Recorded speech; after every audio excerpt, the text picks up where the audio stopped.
ভাই আজকে তো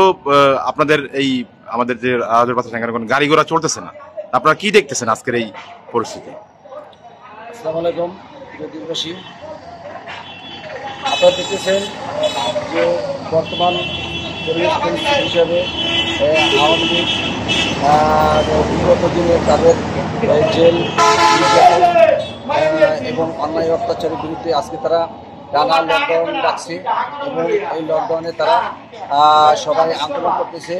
এবং আন্দোলনকারীরা যথাযথভাবে মাঠে আছে এবং মাঠে নেমে তারা স্বতঃস্ফূর্তভাবে আন্দোলন করতেছে এবং এই আন্দোলনের সাথে সাথে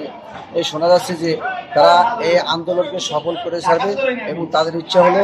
এই আন্দোলনের যত সময় পর্যন্ত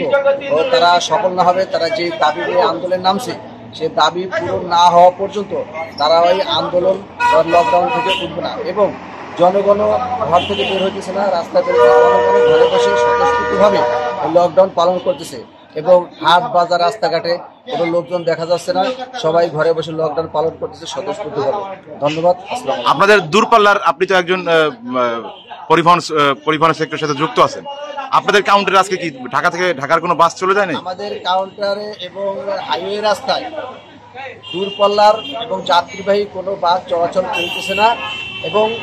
তারা সবাই জানে যে এই লকডাউনের জনগণ পক্ষে আছে এবং বাস মালিক যারা আছে, শ্রমিকরা আছে, তারাও এই লকডাউনের পক্ষে, যার কারণে দূরপাল্লা জনপরিবহন রাস্তায় যথাযথভাবে চলাচল করিতেছে না।